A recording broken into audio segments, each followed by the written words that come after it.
welcome to Justice. I'm Judge Jeanine Thanks for being with us tonight. There is a sacred trust between a country and its leader, between a president and the people he leads. When a leader violates that trust, the people from whom he derives his power have the inalienable right to remove him. You may agree or disagree with what I'm about to say. It's not meant to be political. Whatever the context, when you let things slide one after another, the foundation deteriorates. Even water sliding down a rock begins to wear at it and break it down. And like that rock, our very existence is in jeopardy. Barack Obama has put us in that jeopardy yet again. The latest, exchanging a man whose own platoon soldiers call a deserter, who voluntarily left his unit during combat, in itself a death-eligible crime, for 5 of the worst Taliban terrorists in Gitmo. Obama sends out Old Faithful Susan Rice to say this of Bo Bergdahl. He served the United States with honor and distinction. Really? Even the White House had to respin that. Now, Susan, isn't English your first language? Weren't you briefed on what to say? And not for nothing, don't you know that those Sunday morning talk shows are a danger zone for you? But then again, that despicable video lie got you moved up to National Security Advisor. And ironically, the reason for the trade? What we did was ensure that, as always, the United States doesn't leave a man or a woman on the battlefield.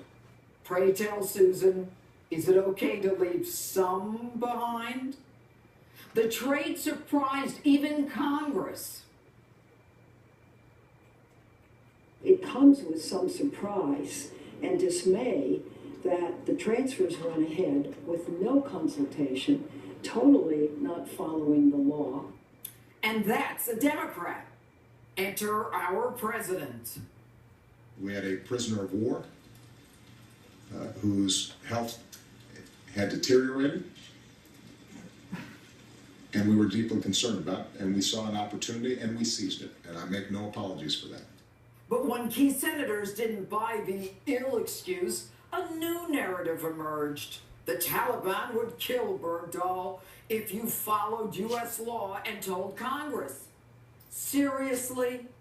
Mr. President, my sources tell me that you knew Bergdahl's location for months. Why didn't you send in SEAL Team 6? It would have made another great photo op. Why didn't you send in those drones? Could it be, Mr. President, he was your excuse to release 5 Taliban terrorists from Gitmo? Those 5 men, the worst of the worst. Some wanted by the UN for mass murders, killing thousands, Al-Qaeda connected. These are the guys who behead their enemies, including children.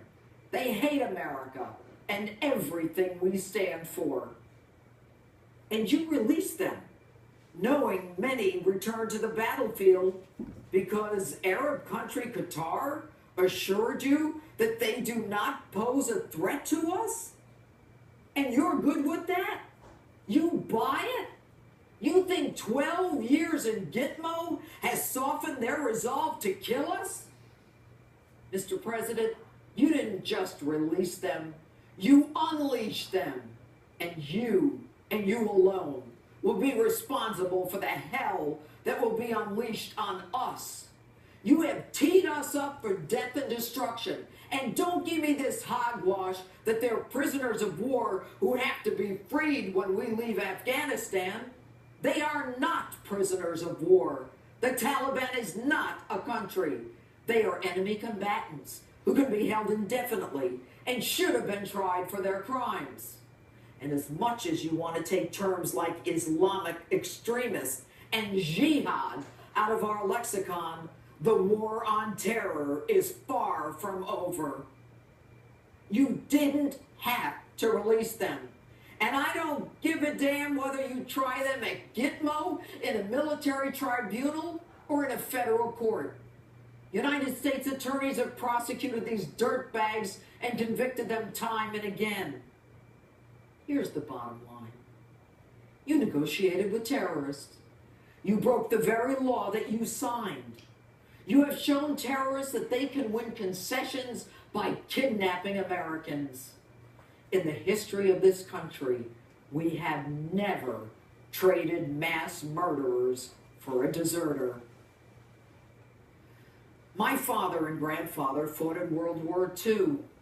Ironically, you go to Normandy 70 years later, where my grandfather was injured, and make like you respect the military.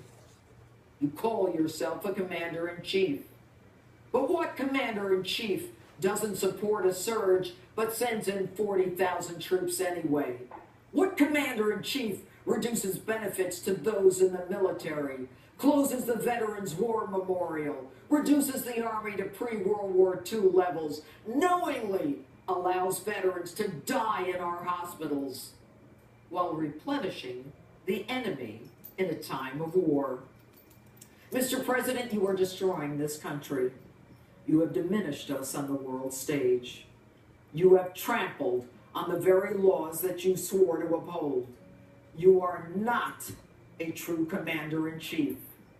We've impeached a president for lying about sex with an intern. Your actions, far more egregious, demand impeachment. And that's my open. With me now,